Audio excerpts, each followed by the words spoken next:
বারবার বারবার ডাকতেছিলেন। আমার আল্লাহ নবী ইউনূসের প্রার্থনা কবুল করে নিয়ে আল্লাহ নবী ইউনূসকে মাছের পেটের ভিতর থেকে পরিত্রাণ দিয়েছিলেন। আমার ভাই বিশ্ব নবী দোয়া করছেন, আমার নবীর দোয়া মহান আল্লাহ শাহী দরবারে কবুল হয়ে গেল। নবী বদরের ময়দানে এত কান্না কেঁদেছিলেন, মা হারানো শিশুটা মদিনার ওই পথের মাঝখানে মা হারানোর পরেও এত কান্না কাঁদিনি। নবী বদরের ময়দানে এত কান্না কাঁদছিলেন, চোখ দিয়ে টপ টপ করে পানি পড়তেছিল। বারবার নবী আমার তার মুসলিম মুজাহিদদের দিকে ফিরে তাকাচ্ছিলেন আর আকাশের দিকে তাকাচ্ছিলেন। ওগো আল্লাহ, আপনার সাহায্য কখন নেমে আসবে? আপনার সাহায্য যদি আজ নেমে না আসে, মুসলমানরা জয়লাভ করতে পারবে না। মুহাম্মদুর রাসূলুল্লাহ দোয়া করলেন, আর আমার আল্লাহ শাহী দরবারে আমার রাসূলুল্লাহ দোয়া মঞ্জুর হয়ে গেল, কবুল হয়ে গেল। একটু মোহাব্বত করে বলুন সুবহানাল্লাহ। মহান আল্লাহ আসমানি ফারিস্তা পাঠিয়ে দিলেন বদরের প্রান্তরে। যাও ফারিস্তারা আমার নবী মুহাম্মদুর রাসূলুল্লাহ সাল্লাল্লাহু আলাইহি ওয়াসাল্লামের কান্না ভেজা ওই চোখকে, ওই মুখকে সুন্দর হাসিতে পরিপূর্ণ করে দাও। বিশ্ব নবী সাহাবারা তাই রাসূলকে বদরের যুদ্ধের পরে জিজ্ঞাসা করতেছিলেন, হুজুর আমরা যুদ্ধ করতেছিলাম কিন্তু দেখতে পাচ্ছিলাম ওদিকটায় মুসলিম কোন মুজাহিদ নেই, মুসলিমদের কোন সৈন্য নেই, সব কাফেররা। কিন্তু তারপরেও দেখতেছিলাম কাফেররা পটপট করে জমিনে পড়ে যাচ্ছিল আর মরে যাচ্ছিল। মুহাম্মদুর রাসূলুল্লাহ বলেন, সাহাবারা মহান আল্লাহ বদরের প্রান্তরে মহান আল্লাহ তার ফারিস্তা পাঠিয়েছিলেন, তোমরা দেখতে পাচ্ছিলে ফারিস্তাদের আক্রমণ সইতে না পেরে জুলুমবাজেরা, ইসলামের দুশমনগুলো ভূপতিত ছিল। আমার ভাই আলোচনা এখানে নয়, ফিরে চলুন। আমি আপনাদের শোনাচ্ছিলাম রাসূল আন্দোলন করেছিলেন, শিক্ষা আন্দোলন, আর আমরা ইমানদার সেই শিক্ষা থেকে সব থেকে পিছিয়ে। যদি বলেন হুজুর দলিল নেন, এতক্ষণ হাঁকা চেল্লা কেন করেছি, দলিলটা মাথায় ঢোকান। এই বদরের প্রান্তে দেখা গেল মহান আল্লাহ মুসলমানদের হাতে বিজয়ের পতাকা তুলে দিয়েছেন। আর একটু মোহাব্বত করে বলুন সুবহানাল্লাহ। মুসলমানেরা জয়লাভ করলো, মুসলমানদের মুখে হাসি ফুটলো। মুসলিমদের হাতে বেশ কিছু অমুসলিম যুদ্ধ অপরাধী, যুদ্ধ তাদেরকে বন্দী করা হলো। এই বন্দী হয়ে গেল যারা, আল্লাহর নবী সাহাবাদের সঙ্গে আলোচনা করছিলেন, সাহাবারা এই যে কিছু বন্দী আমাদের কাছে রয়েছে, যুদ্ধ বন্দী, এদেরকে আমরা কিভাবে ছেড়ে দেব? পৃথিবীর মূল স্রোতে এদের কিভাবে ফেরাবো? রাসূলুল্লাহ কত দরদি ছিলেন, কত দয়ার সাগর ছিলেন। কোরআনের ভাষার যথার্থ মূল্যায়ন আমার নবীর আচার আচরণেই ছিল। মহান আল্লাহ যে কোরআন শরীফের ভিতরে বলেছেন, ওয়ামা আরসালনাকা ইল্লা রাহমাতাল লিল আলামিন, জগৎবাসী তোমাদের জন্য আমার নবীকে রহমত স্বরূপ পাঠানো হয়েছে। আরো একবার বলুন সুবহানাল্লাহ। ও বাবাজি ভাই জানেরা, আল্লাহ নবী কতটা দয়া মায়া হৃদয়ের ভিতরে ছিল। সাহাবাদের বললেন, সাহাবারা এই যুদ্ধবন্দী যাদের আমরা বন্দী করে রেখেছি, খবরদার এদের সঙ্গে যেন কোনো খারাপ আচরণ না হয়। আমাদের শত্রুগুলোর সাথে কি আচরণ করি, নবী কি আচরণ করছেন শিক্ষা নেন। আল্লাহর নবী বললেন, এদের সঙ্গে যেন খারাপ ব্যবহার করো না। তোমরা যা খাবে এদেরকেও তাই খেতে দিবে। তোমাদের যদি ঘুমানোর ব্যবস্থা হয়, এদেরও যেন ঘুমানোর ব্যবস্থা হয়। একটু মহব্বত করে বলুন সুবহানাল্লাহ। এর নাম দয়ার নবী। রাসূল ওই সাহাবাদের সাথে আলোচনা করছিলেন, সাহাবারা এদেরকে আমরা ছেড়ে দেব কিভাবে? নবী সাহাবারা আলোচনায় সিদ্ধান্তে উপনীত হলেন, ইয়া রাসূলুল্লাহ এদের এমনি এমনি ছেড়ে দেওয়া যাবে না। এমনি এমনি যদি ছেড়ে দেওয়া হয়, ওই বাড়ি গিয়ে আবার বলো আমাদের বিরুদ্ধে সংগ্রাম করার জন্য দৌড়দৌড়ি করবে।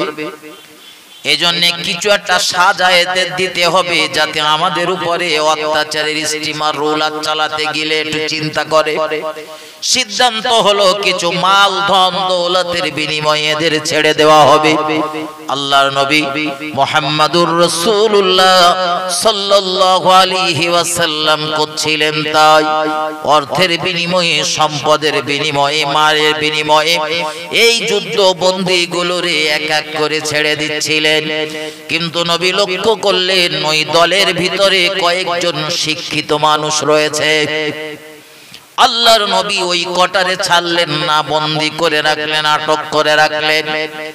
তাদের পক্ষ থেকেও মাল ধন দৌলত টাকা পয়সা দেওয়ার জন্য বলা হলো, ইয়া রাসূলুল্লাহ আমাদেরকেও মুক্ত করে দেন।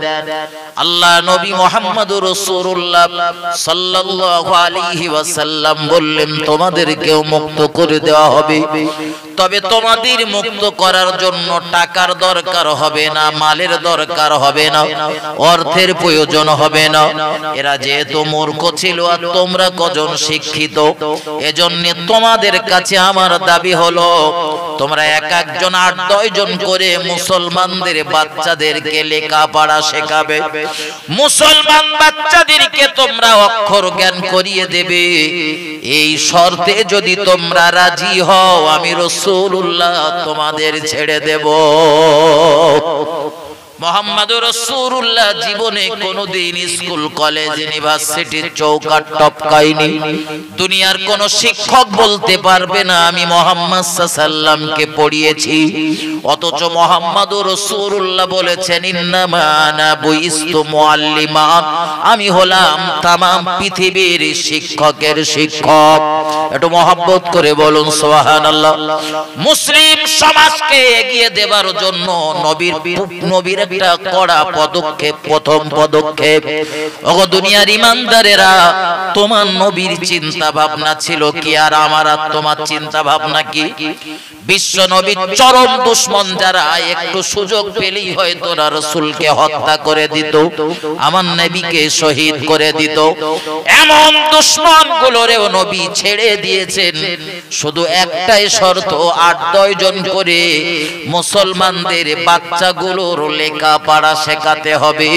ওদের একটু অক্ষর জ্ঞান করে দিতে পারলেই তোমাদের ছেড়ে দেব, কোনো টাকা লাগবে না। একটু মহব্বত করে বলুন সুবহানাল্লাহ। মাল তারা প্রচুর দেবে বলেছিল, কিন্তু নবী মাল না নিয়ে বললেন লেখাপড়া চাই। কি চাই? আর আমার সমাজের লক্ষ্য হয়েছে মালের দরকার, লেখাপড়ার দরকার নেই, শুধু মালের দরকার। ঠিক না বল? ঠিক নবীর আদর্শের বলেন বলেন বলেন বিপরীত। বেউজ্জতি কেন হব? শুধু বলবো হুজুর ওরা আমাদের চাকরি দেয় না, আমাদের অমুক দেয় না, তমুক দেয় না। আমার বন্ধু নিজেদের ভিতরে আলোচনা করতেছি, পরের সাথে লড়াই করার আগে নিজের ঘর বল মজবুত করা লাগে। আমার জায়গাটাকে আগে আমি রেডি করে ফেলি। এজন্য আমার জাতির, আমার কওমের ছেলে মেয়েদেরকে বলি, বাবা শুধু আলেম তোমার হতে হবে না, শুধু কোরআনের হাফেজ তোমার হতে হবে না। আমার সমাজে ডাক্তারের দরকার, মাস্টারের দরকার, উকিলের দরকার, সব বিভাগে দরকার। তবে বাচ্চাগুলোর একদম প্রাথমিক স্টেজে, প্রাথমিক স্তরে বাচ্চাগুলো যাতে আল্লাহকে ভুলে না যায় তাদের জীবনে, এজন্য একদম অল্প বয়সে বাচ্চাগুলোর ভিতরে একটু কোরআনের শিক্ষা ঢুকিয়ে দেন। তারপরে ও ডাক্তার হোক, মাস্টার হোক, উকিল হোক, সব হোক, ও চলার পথটা যাতে সহজ হয় তার জন্য একটা ব্যবস্থা করে দেন। কিন্তু আমার সমাজে আগে মাল, তারপরে শিক্ষা। শিক্ষা না হয় না হোক, আগে মাল চাই। ঠিক না বল? 7 বছরের ছেলে 7 দোকানে 4 প্লেট কিনতেছে। কাছি তোর নাম কি? তা সে যা নাম বলেছো দেখতিস তো আমাদের দলের নাম, যা বলেছে আমাদের দলে। কচি তা তোর আব্বা কি করে? তো বলতো আমার আব্বা চাষবাস করে। তো তোরই 7-8 বছর বয়স, তো তুই চার দোকানে কেন? ও কি ইচ্ছা করে এসেছে না ওর বাড়ি থেকে কেউ পাঠিয়েছে বলে বলি? হ্যাঁ, দরকার ছিল ওই বাচ্চাটার এখন শিক্ষা অর্জন করার প্রিয়। এজন্য মুফতি আব্দুল মাতিন সাহেব মাঝে মধ্যে একটা কথা বলেন, আমার এই কথাটা খুব ভালো লাগে, যে ভাই প্রয়োজনে না একদিন একটু ভালো মন্দ কম খান, গোশ মাছ ডিম একটু কম খান, একদিন একটু ঝাল আর পেঁয়াজের আগা ছেড়া দিয়ে একদিন এক গাল ভাত যদি খাওয়ার প্রয়োজন হয় তাই খাই। তাহলে ছেলে পিলেগুলোর লেখাপড়া শেখা। বিরাট জমি জায়গার ঘর বাড়ি না করে, বিরাট সম্পদ জোগাড় না করে ছেলে পিলেগুলো সম্পদে পরিণত করে। যদি পারেন তো ওই দেখবেন পাশের লোক 5 বিঘা জমি কিনেছে, আর আপনার ছেলেটার একটু ভালো করে লেখাপড়া শেখান, মানুষ করেন, ও 5 বিঘের থেকেও আপনার ছেলের মূল্য বেশি হবে ইনশাআল্লাহ। কিন্তু আমার তো প্রথম টার্গেট, আমার পাশের বাড়ির লোক 6 কাঠা কিনেছে, আমি এখনো কিনতে পারিনি, আমি 12 কাঠা কিনে দেব। কিনেন, 1000 বার কিনেন, আমার কোনো দুঃখ নেই। দুনিয়া করতে গেলে একটু জমি জায়গা, চাষবাস, ঘর বাড়ি সব জিনিসের প্রয়োজন, আপনি করেন, সমস্যা নেই। কিন্তু তার ভিতর থেকে বাচ্চাগুলোর একটু লেখাপড়া শেখান। শুধু এইটুকুনি ভাববেন, বালিশে মাথা দিয়ে ইসলামের প্রথম যুদ্ধ বদরের যুদ্ধ, কত কঠিন যুদ্ধ, সেই যুদ্ধের দুশমনগুলোর কাছ থেকে রাসূল স্বীকৃতি নিলেন, কিছু শিক্ষিত মানুষের কাছ থেকে তোমাদের ছেড়ে দেবো, টাকা দিতে হবে না, মাল লাগবে না, কোনো জিনিসের দরকার নেই, শুধু আমার সাহাবাদের এই যে বাচ্চা কাচ্চা রয়েছে এদের 8 জন 10 জন করে এক একজন দায়িত্ব নাও আর এদের লেখাপড়া শেখাও। জি জি জি, আমাদের কি লক্ষ্য আর তাদের কি লক্ষ্য ছিল, আপনি অবাক হয়ে যাবেন। নবী ঠিক যে পথে চলেছেন, হযরত আবু বকরকে লক্ষ্য করে দেখেন, আবু বকরেরও ছিল বিরাট পরিমাণে শিক্ষা আন্দোলন। একটু মহব্বত করে বলেন, তাদের নাম ইতিহাসের পাতায় জলজল করতেছে, আর আমাদের গ্রামের লোক চেনে না কেন? ভাবেন কবরে কি ভেবে বন্ধু কোনো লাভ হবে না। আমার বন্ধু, আমি আপনার কাছে নিবেদন করব, শিক্ষার প্রয়োজন রয়েছে, শিক্ষায় শিক্ষিত হন। বাচ্চাদেরকে যেমন লেখাপড়া শেখাতে হবে, নিজেদেরকেও শিক্ষায় শিক্ষিত হতে হবে।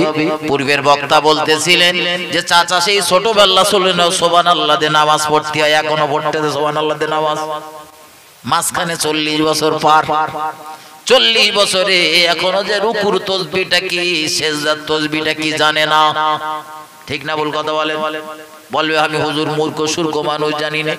চাষ করতে হয় কি করে, ওটার কারণ, ওটার নিয়ম পদ্ধতি আপনি জেনে নিয়েছেন পাশির চাষির থেকে। কিভাবে সংসার করতে হয় ওটা দেখা দেখি শিখে নিয়েছেন, আর এখনো নামাজ পড়ার পদ্ধতিটা শিখতে পারলেন না, এখনো বাহানা দেখেন আমি মূর্খ সূর্খ মানুষ। ওইসব জায়গায় মূর্খ সূর্খ মানুষ বলে ওই বাহানা বলে, ওই বাহানা ঢোপে টিকবে না। এগিয়ে চলুন বন্ধু। শিক্ষার আন্দোলন করেছিলেন হযরত আবু বকর রাদিয়াল্লাহু তাআলা আন, রাসূল থেকে অনুপ্রাণিত হয়েছিল। আমার নবীর থেকে আবু বকর বয়সে ছিল 2.5 বছরের ছোট।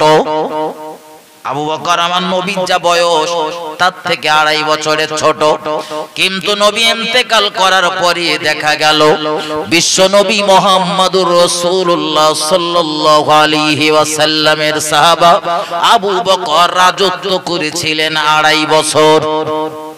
তার মানে আমার নবীরও যা বয়স আবু বকরের একই বয়স, সামান্য হয়তো কিছু দিনের পার্থক্য হতে পারে। এই সিদ্দিক আকবর আবু বকর রাদিয়াল্লাহু তাআলা নবীর এই আদর্শ দেখে এমন অনুপ্রাণিত হয়েছিলেন, তার পিরিয়ডে একটা জিহাদের ময়দানে সিদ্দিক আকবর লক্ষ্য করলেন 30-25-30 জনের মতো হাফেজে কোরআন শহীদ হয়ে গিয়েছে। আজ যেমন কোরআন বই আকারে রয়েছে, তখন বলো কোরআন বই আকারে ছিল না, হাফেজদের সিনাতে ছিল। হযরত আবু বকর খুব চিন্তায় পতিত হলো, আল্লাহ, একটা জিহাদের ময়দানে 25-30টা হাফেজ সাহাবা শহীদ হয়ে গেল, এইভাবে যদি সব হাফেজগুলোরে শহীদ করে দেওয়া হয় কোরআনের সংরক্ষণ হবে কিভাবে? যেমন বক্তে নাসার তার পিরিয়ডে তৌরাতের যত কপি ছিল পৃথিবীর জমিনে সমস্ত কপিগুলোকে একত্রিত করে জেরুজালেম শহরে আগুন দিয়ে জ্বালিয়ে পুড়িয়ে ছাই করে দিয়েছিল। একজন ব্যক্তি এই তৌরাত রক্ষা করার জন্য বিরাট চেষ্টা চালিয়েছিলেন, কিন্তু তার সেই চেষ্টা সফল হয়নি। সে ব্যক্তিকে জানেন না? হযরত নবী উযাইর আলাইহিস সালামের পিতা। তিনি চেষ্টা করেছিলেন তৌরাতের একটা খণ্ড, তৌরাতের একটা কপি তিনি লুকিয়ে রেখেছিলেন মাটির তলায়, যাতে বক্তে নাসার এটা না পায় আর এর থেকে আবার জাতিকে কপি করে দেওয়া যাবে। কিন্তু ঠিক ওই পিরিয়ডেই ঘটে গেল আর এক অবাক করা খণ্ড, আর এক অবাক করা ঘটনা। বক্তে নাসার যখন টোটাল জেরুজালেম শহরটারে ভেঙে চুরে তছনছ করে দিল, জেরুজালেমে মসজিদুল আকসার উপরে আক্রমণ করলো, ৭০,০০০ ঈমানদারদেরকে মার্ডার করে দিল। ১,০০,০০০ ঈমানদারদেরকে বন্দী করে নিয়ে যখন বাবেল শহরে চলে গেল, টোটাল জেরুজালেম শহরটা তখন ফাঁকা হয়ে পড়ে রয়েছে। মহান আল্লাহ ডাক দিলেন হযরত নবী উযাইর আলাইহিস সালামকে, আর ডাক দিয়ে বললেন, আমার পয়গম্বর উযাইর, একটু জলদি করে যাও, আমার জেরুজালেম নগরীটা শহরটা দেখে এসো। ইতিহাস জানা বলবো না। নবী উযাইর গেলেন, সঙ্গে রয়েছে তার একটা গাধা, গাধার পিঠে সওয়ার হয়ে গিয়েছেন। হযরত নবী উযাইর আলাইহিস সালাম খাদ্য হিসাবে নিয়েছেন আঙ্গুরের রস, কিছু খরমা খেজুর আর কয়েকটা রুটি আর পানীয় নিয়ে বার হয়েছেন। অনেকটা লম্বা পথ গাধার পিঠে সওয়ার হয়ে চললেন। আল্লাহর নবী উযাইর আলাইহিস সালাম জেরুজালেম শহরে পৌঁছে অবাক হয়ে গেলেন। টোটাল শহরটা আস্ত নেই, টোটাল শহরের একটা ঘর বাড়িও আস্ত নেই, সব ভেঙে চুরে আগুন দিয়ে জ্বালিয়ে পুড়িয়ে ছাই করে দেওয়া হয়েছে। আল্লাহ নবী উযাইর আলাইহিস সালাম ভাবতেছিলেন, আল্লাহ, শহরটা এত সুন্দর করে আপনি সাজিয়েছিলেন, আবার এই শহরটা শেষ হয়ে গেছে, পুনরায় এই শহরটা আপনি আবার সাজাবেন কিভাবে? আমার আল্লাহ পারবে বলে মনে হয়? হযরত নবী উযাইর যখন ফিরছিলেন, আল্লাহ পাক নবী উযাইর আলাইহিস সালামকে বড় ক্লান্ত করে দিলেন। আর এমনি মুসাফির অবস্থাতে থাকলে, সফর অবস্থাতে থাকলে বিরাট শারীরিকভাবে মানুষ শারীরিকভাবে খানিকটা দুর্বলতার ভিতরে থাকে। এজন্য দেখবেন মুসাফির অবস্থাতে থাকলে ৪ রাকাত বিশিষ্ট ফরজ নামাজগুলো ২ রাকাত করে পড়তে হয়, আর ২ রাকাত ছাড়। মুসাফির অবস্থাতে কষ্ট পরিশ্রম বেশি বলে জিহাদের ময়দানেও বলো কমানি হয়নি। বদর বলেন, ওহদ বলেন, বিভিন্ন জিহাদের ময়দানে নামাজ কমানি হয়নি। ওটা তো যুদ্ধের ময়দান, ওখানে কমানো হয়নি। কিন্তু আজও এ সিস্টেম, এ পদ্ধতি বলবো, আমরাও সফরে গেলে ৪ রাকাত বিশিষ্ট নামাজগুলো ২ রাকাত ফরজ নামাজ, অন্যান্য নামাজ যা তাই পড়তে হবে। আমার ভাই হযরত উযাইর আলাইহিস সালাম ক্লান্ত হয়ে বললেন, একটা গাছের তলায়, গাছের একটা ডালে তার গাদাটা বেঁধে দিয়ে খাদ্যের পটলাটা নিয়ে তিনি বসেছেন, একটু টিফিন করবেন, তারপরে আবার চলবেন। কিন্তু আমার আল্লাহ হযরত নবী উযাইর আলাইহিস সালামকে তন্দ্রাচ্ছন্ন করে দিলেন, তিনি ঘুমিয়ে পড়লেন। ইতিহাস মুখস্থ। হযরত নবী উযাইর আলাইহিস সালাম যখন ঘুমিয়ে পড়লেন, তখন ছিল সকালবেলা, সূর্য তখন পূর্ব দিকে। নবী উযাইর আলাইহিস সালামের যখন ঘুম ভেঙেছে, আল্লাহর নবী উযাইর দেখলেন সূর্য তখন পশ্চিম দিগন্তে, মানে বিকালবেলা। তাহলে কত সময় ঘুমিয়েছে? কথা বলেন। সকালবেলা শুয়েছে, বিকেলবেলা উঠেছে। খুব বেশিক্ষণ ঘুম হয়েছে? মহান আল্লাহ নবী উযাইরকে জিজ্ঞাসা করলেন, উযাইর, কত সময় ধরে তুমি ঘুমাতে পারো? আল্লাহর নবী উযাইর আলাইহিস সালাম বললেন, আল্লাহ, সকালবেলা যখন বসেছিলাম সূর্য ছিল তখন পূর্ব দিগন্তে সকালবেলা, আর এখন সূর্য পশ্চিম দিগন্তে। একদিন এখনো পরিপূর্ণ হয়নি, একদিনেরও কম। আমার আল্লাহ ডাক দিয়ে বললেন, উযাইর একদিন নাও, আমি আল্লাহ তোমায় এই জমিনে এই জায়গাটায় 100 বছর ঘুম পাড়িয়ে রেখেছি। বর্ণনাকারীদের মতভেদ রয়েছে, আবার কোন বর্ণনাকারী বলেছে 200 বছর। আল্লাহু আলাম। আমার আলোচনা ওখানে না, আমি বোঝাতে চাচ্ছি যেটা হযরত নবী উযাইরের ঘুম ভাঙার পরে আল্লাহর নবী উযাইর জেরুজালেম শহরটার দিকে ফিরে তাকালেন। ফিরে তাকিয়ে তিনি অবাক হয়ে গেলেন আর বললেন, আল্লাহ, পূর্বে শহরের যা রূপ ছিল তার থেকে বহু গুণে সুন্দর করে আপনি জেরুজালেম শহরটারে সাজিয়েছেন। এটা আমার আল্লাহর কুদরতি কারিশমা। কিন্তু মাঝখানে সময় নিয়েছেন আমার আল্লাহ 100 বছর। উযাইর নবী বাড়ি যাচ্ছেন, বাড়ি এখন 100 বছর হয়ে গেছে, পথ চিনতে পারবে? হ্যাঁ, রাস্তাঘাট সব ঠিকঠাক আছে? আমার এই ড্রাইভারটা মাঝখানে পড়ে 2 বছর কি 2.5 বছরের জন্য সৌদিতে গিয়েছিল, টোটাল সময়টাও কমপ্লিট করিনি, মা মারা গিয়েছিল বলে আবার ফেরত এসেছিল। তো একদিন কথায় কথায় বলছে, হুজুর বলে যেদিন আমি বেলেঘাটার মুখে নেমেছি, তো নেমে আমি চিনতে পারতেছি না যে আমাদের বাড়ির রাস্তা কোন দিকে। ব্যবধান কতদিন বলেন? বলেন 2.5 বছর। এবার যদি বলেন হুজুর তাই কি সত্যি চেনা জানে? হ্যাঁ, আগে ছিল সরু রাস্তা, এখন সে পাশের দোকান পাশারি গাছপালা কেটে রাস্তা হয়েছে চওড়া। মোড়ের মুখে হয়তো যার দোকান ছিল সে দোকান আর নিয়ে এখন অন্য লোকের দোকান, তা চেনা যায়? আমার ভাই হযরত নবী উযাইর আলাইহিস সালাম বাড়ির পথ চিনতে পারছিলেন না, এজন্য পথচারীদের জিজ্ঞাসা করছিলেন হযরত নবী উযাইরের বাড়ি কোন গ্রামে, কোন দিকে। কেউ কেউ দেখিয়ে দিলেন হুজুর এই দিকটায় হযরত নবী উযাইরের বাড়ি। আল্লাহর নবী উযাইর আলাইহিস সালাম চলছিলেন, চলতে চলতে গ্রামের ভিতরে হাজির। কিন্তু গ্রামের ভিতরে গিয়েও নবী উযাইর নিজের বাড়ি চিনতে পারছিলেন না। 100 বছর তো ঘুমিয়েছিল। হযরত নবী উযাইর আলাইহিস সালাম গ্রামের মানুষদের জিজ্ঞাসা করার পরে জানতে পারলেন নবী উযাইরের বাড়ি সেই সামনের ওই বাড়িটা। আল্লাহ নবী উযাইর বাড়িতে গিয়েছে, কিন্তু বাড়ির কেউ নবী উযাইরকে চিনতে পারে না। মুসিবত কম না বেশি? বেশি। আল্লাহ নবী উযাইর বলছেন আমি নবী উযাইর, আর বাড়ির লোক বলছে নবী উযাইরের 100 বছর ধরে খোঁজ নেই, আর তুমি এখন বাহানা করতেছো তুমি নবী উযাইর। তুমি যদি নবী উযাইর হও, তোমার মাথার চুলগুলো কালো আর তোমার বেটাগুলোর মাথার চুল হয়ে গেছে সাদা। হয় আগে বাপের চুল পাকে না আগে ছেলের চুল পাকে?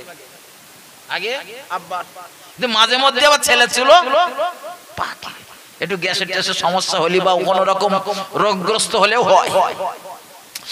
আমার বন্ধু আলোচনা আমার এখানে নয়, কিন্তু কথার ছলে এসে পড়েছি, পয়েন্টটা মাথায় ঢুকিয়ে নেন।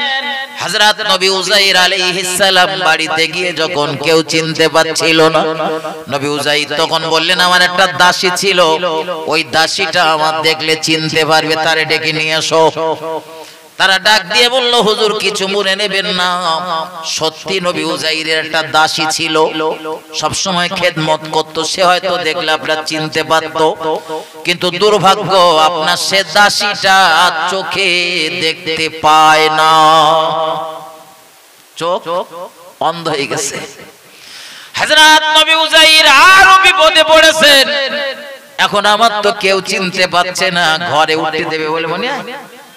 হ্যাঁ, তাই বাহানা করে ঘরে ঢুকে রাত্রিরে আবার সাবার টাবার করে রেখে তাই যাওয়া নাকি।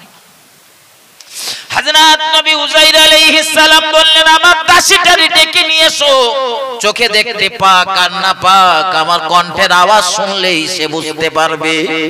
দাসীটার নিয়ে আসা হলো। দাসীটা নবী উযাইরের মুখের আওয়াজ শুনে বলছে, শুনে তো মনে হচ্ছে নবী উযাইরের কথা, কিন্তু দুর্ভাগ্য আমার তো চোখ নেই, অন্ধ হয়ে গেছে, চোখে আর দেখি না। তবে আমার জানা রয়েছে আল্লাহর নবী উযাইর আলাইহিস সালাম ছিলেন মুস্তাজাবাতুদ দাওয়া, তিনি দোয়া করলে এই দোয়া কবুল হয়ে যেত। আপনি যদি নবী উজাইর হন তো একটু দোয়া করে দেন যেন আল্লাহ আমার চোখটা ভালো করে দেয়, এই চোখ দিয়ে দেখি আমি যেন বুঝতে পারি আপনি নবী উজাইর না অন্য কেউ। হযরত নবী উজাইর আলাইহিস সালাম দোয়া করলেন। আমার দেশের কিছু মানুষ বলে হুজুর এত দোয়া করি দোয়া কবুল হয় না। বলে নিরাশ হবেন না, দোয়া করে যান, দোয়া বন্ধ করবেন না। আজ দুনিয়াতে অত পেলেন না, হাসরের ময়দানে যখন পাবেন তখন আক্ষেপ করে বলবেন আল্লাহ দুনিয়াতে যত দোয়া করেছিলাম একটাও যদি দুনিয়াতে কবুল না হতো আজ আমার ভালো হতো। দুনিয়াতে না পেলে হাসরে পাবেন। আর সব থেকে বড় কথা, যখন আপনার দেওয়াটা মহান আল্লাহর পক্ষ থেকে আপনার জন্য মঙ্গল হবে তখন দেবেন, অযথা তাড়াহুড়ো করবেন না। নবী হযরত ইউনূস আলাইহিস সালাম দোয়া করেছিলেন, আল্লাহ কবুল করেছিলেন সঙ্গে সঙ্গে না। 40 দিন পর আইয়ুব নবী দোয়া করেছিলেন, আল্লাহ কবুল করেছিলেন 18 বছর পর। হযরত নবী আদম আলাইহিস সালাম দোয়া করেছিলেন, আল্লাহ দোয়া কবুল করেছিলেন 350 বছর পর। সুতরাং দোয়া করতেছেন করুন, ধৈর্য ধরুন, মহান আল্লাহ যখন ভালো বুঝবেন আপনার জন্য যখন মঙ্গল হবে তখনই দিয়ে দেবেন। উজাইর নবী দোয়া করেছেন। এখন যদি চোখ ভালো না হয় উজাইর নবীর বিপদ না বিপদ। এজন্য মহান আল্লাহ হযরত নবী উজাইর আলাইহিস সালামের দোয়া মঞ্জুর করে নিলেন। আর নবী উজাইরের দাসীর চোখটাকে আল্লাহ ভালো করে দিলেন। একটু মহব্বত করে বলুন সুবহানাল্লাহ। নবী উজাইর আলাইহিস সালামের দাসী চোখ দিয়ে দেখতে পাওয়ার পরে বললেন, কথাও শুনে মনে হচ্ছে আপনি নবী উজাইর, মুখের অয়বব আকৃতি দেখেও মনে হচ্ছে আপনি নবী উজাইর। কিন্তু আমি যখন নবী উজাইরের দেখেছিলাম নবী উজাইরের মাথার চুল সাদা ছিল না। এখন তো আপনার চুলি পাক ধরেছে, মুসিবত কমেছে। এখন নবী উজাইরের দাসী বলল ঠিক আছে, বয়সজনিত কারণে হয়তো আপনার মাথার চুল পেকেছে, ওটা নাই মেনে নিলাম, কিন্তু আমি সাক্ষ্য দিচ্ছি আপনি নবী উজাইর, এতে কোনো সমস্যা নেই। কিন্তু নবী উজাইরের বেটারা তখনও মানতে পারছেন না। 100 বছর ধরে যার খোঁজ নেই, 100 বছর পরে কেউ একটা এসে বলল আমি তোমাদের বাপ, আর মেনে নেওয়া যায়? সন্দেহ না?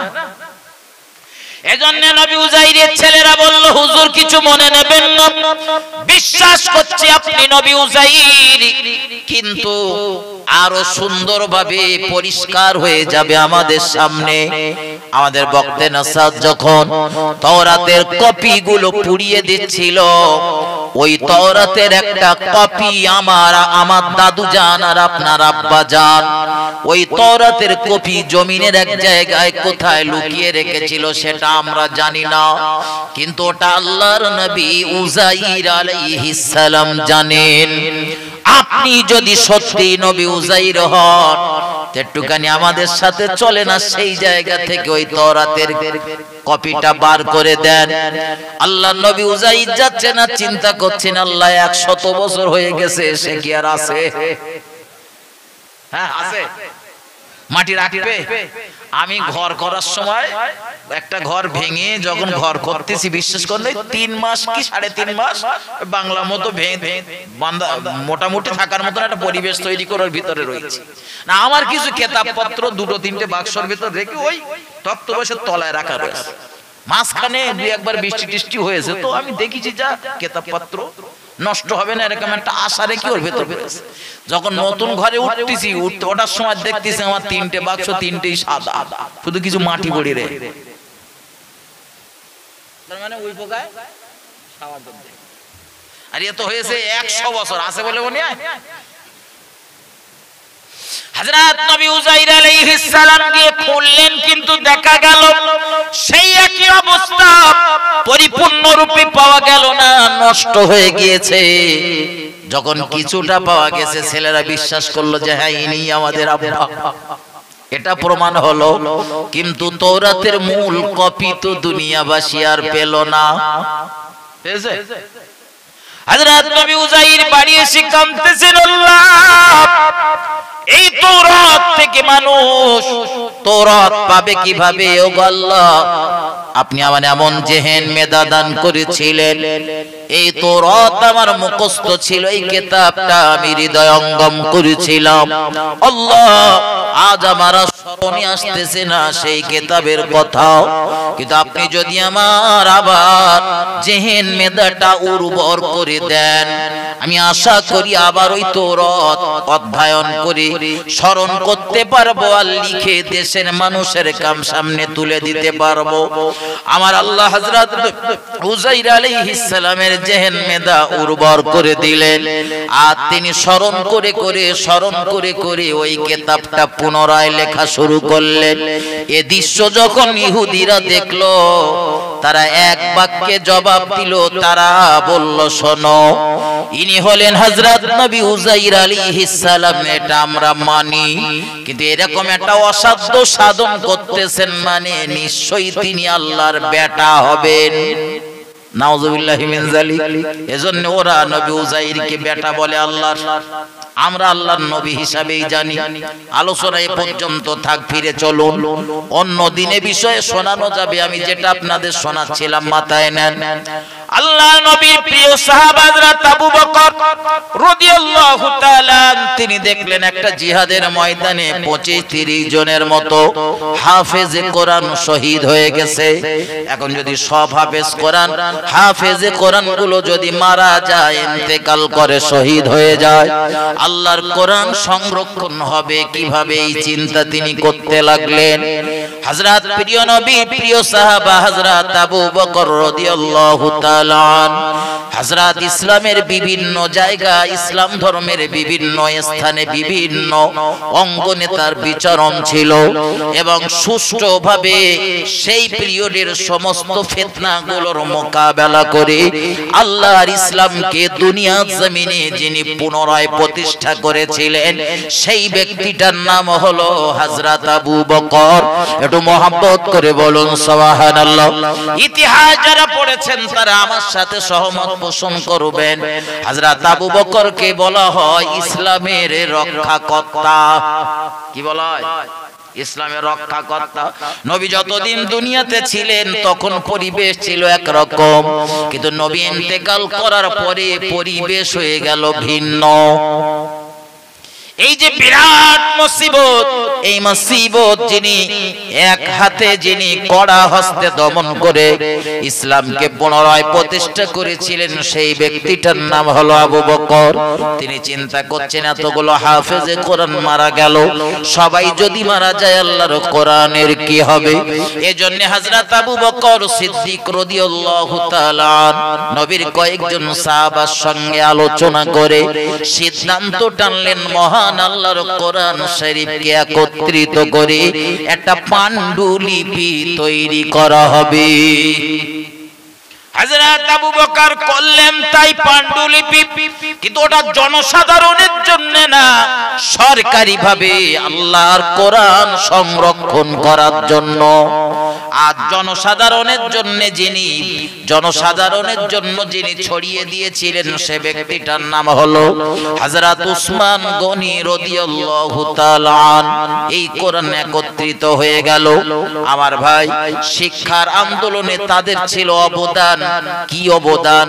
এই শিক্ষা আন্দোলনের নেতৃত্ব দিতে গিয়ে কেউ কেউ জীবন বিসর্জন দিয়েছেন, কিন্তু আন্দোলন থেকে এক মুহূর্তের জন্য পিছু পা হয়নি। হযরত উসমান গনি রাদিয়াল্লাহু তাআলা আনহুর কথা ভাবেন। এত বড় রাসূলের একজন সাহাবা, যিনি কোরআন সংরক্ষণ করেছিলেন, কোরআনের কপি করে পৃথিবীর চতুর্দিকে ছড়িয়ে দিয়েছিলেন। লক্ষ্য ছিল একটাই, আমার রাসূলের মতো মানুষ লেখাপড়া শিখুক, মানুষ কোরআন বুঝুক, জানুক, শিখুক। হযরত উসমানের লক্ষ্য ছিল এই। কিন্তু বন্ধু, ভালো কাজ করলেই বলো সমাজের সব মানুষের চোখে সেই মানুষটা ভালো হতে পারে না। হয় হয়। যদি তাই হতো, হযরত উসমান গনির কবরটা বর্তমানে কোথায় বলেন? বলেন মুসলমানদের কবরস্থানে। জানেন? এখন তো গিয়ে আপনি জিয়ারত করেন, কিন্তু ওটা অরিজিনাল কবরস্থানটা কাদের? ওটা তো মুসলমানদের কবরস্থান না, সে তো বিরাট ইতিহাস। কাজটা করেছিলেন ভালো, কিন্তু এত ভয়ানক পরিবেশ তৈরি হয়েছিল হযরত উসমান গনিকে শহীদ করে দেওয়ার পরে 3 দিন ধরে লাশ পড়ে রয়েছে ঘরের ভিতরে। একটা লোক উকি মারার লোক হচ্ছে না যে এই লোকটারে নিয়ে গিয়ে একটু দাফন করি। কিন্তু সে কাজ করেছিল কি খারাপ? কথা বলেন ভাই। উসমান গনিকে যখন লুকিয়ে দাফন করার জন্য 10-12 জন অগ্রসর হয়েছিলেন, 12 জন মতো। তার ভিতরে হযরত আলী, হাসান, হোসাইন, রাসূলের বিবি আমাদের আম্মা জান আয়েশা সিদ্দিকা, উসমানের বিবি একজন, আর কয়েকজন সাহাবা লুকিয়ে সন্ধ্যাবেলা এত গোপনে চলছিলেন। উসমানের বিবি একটা বাতি জ্বালাচ্ছিলেন, কিন্তু সেই বাতি জ্বালাতে গিয়ে পথে বার হয়ে দেখলেন এত পরিমাণে বিক্ষোভকারীরা চতুর্দিকে রয়েছে, হয়তো আবার কোনো সমস্যা হতে পারে। তাই টোটাল পথটা তিনি বাতি জ্বালিয়ে যেতে পারেননি, বাতিটা নিভিয়ে দিয়েছিলেন। কাজটা ভালো করেছিল না খারাপ করেছিল আপনারা একটু বলেন। হযরত উসমান গনির কাজ কি খারাপ না ভালো? কেরম ভালো বলবো শোনেন, 2 মিনিটের জন্য বলতেছি, আমি বলে আলোচনা ভুলিনি। হযরত উসমান গনি রাদিয়াল্লাহু তাআলা তার পিরিয়ডে যখন দেখছিলেন যে মুসলমানদের ভিতরে কোরআন পড়াকে কেন্দ্র করে একটা বিরাট মতনৈক্য তৈরি হয়েছে। আমার সমাজে আছে না নেই? আছে না? এ হুজুররা ও হুজুরগা বলতে কাফের, আর এরা বলতে ওগা কাফের, এই চলতেছে। শুধু সমালোচনা, শুধু সমালোচনা, শুধু সমালোচনা। আমার মাঝে মধ্যে বলতে ইচ্ছা হয়, কিছু যদি মনে না করে তা আমার যেন মনে মনে বলতে ইচ্ছা হয়, এতই যদি সমালোচনা করার ইচ্ছা হয় ভাই, বাড়ি একদিন একটা প্যান্ডেল করো, মাইক টাইক বাঁধো, দেশের জনগণের দাওয়াত করো, একবেলা খেতে দাও, যত সমালোচনা করবে ওখানে বসে বসে করো। ঠিক না? কেউ একটা ভুল করেছে, ভুলটা সংশোধন করে দেবো আলাদা বিষয়, কিন্তু সমালোচনার বিষয়টা সম্পূর্ণ আলাদা। হযরত উসমান গনি এই সমালোচনার শিকার। উসমান গনি সমালোচনার শিকার। কোরআন তিনি কপি করেছিলেন। কোন কোরআনের কপি করেছিলেন? হযরত আবু বকর যে কোরআন সংরক্ষণ করেছিলেন ওই কোরআনের কপি করেছিলেন হযরত উসমান গনি। কোরআনের এই কপিটা, এই পান্ডুলিপিটা তখন ছিল রাসূলের একজন বিবির কাছে, আম্মা জান হাফসা রাদিয়াল্লাহু তাআলা আনহার কাছে। তার কাছ থেকে এই পান্ডুলিপিটা নিয়ে তিনি কপি করলেন। কোন বর্ণনায় 5টা, কোন বর্ণনায় 7টা কপি করে 7টা দেশে ছড়িয়ে দেওয়া হলো। মদিনার যে কপি, সেই কপিটা উসমান গনির কাছে রয়েছে, তিনি খলিফা, তার কাছে আছে। তিনি ঘোষণা করলেন, দেখো কোরআন পড়াকে কেন্দ্র করে তোমরা যারা একে অপরকে কাফের পর্যন্ত বলছো, খুব খুব ভয়ানক একটা সমস্যা। এই যে কাফের জাতটারে বলা যায় না, কাফের জাতটারে বলা যায় না। আপনি ধরেন আমাকে কাফের বললেন, বা আমি বোঝানোর জন্য বলছি, আপনার গাড়ি দোষ দেব না। আমি ধরেন আপনাকে কাফের বলছি, কিন্তু আপনার ভিতরে কাফেরের বৈশিষ্ট্য না থাকলে রাসূলের কথা অনুযায়ী কাফের আমি হব, কাফের আমি হব। এজন্য কাফের জাতটার বলা। উসমান গনি মানুষকে বাঁচানোর জন্য এই কাফের শব্দটা যাতে আর যত্রতত্র দরুদ শরীফ আল্লাহুম্মা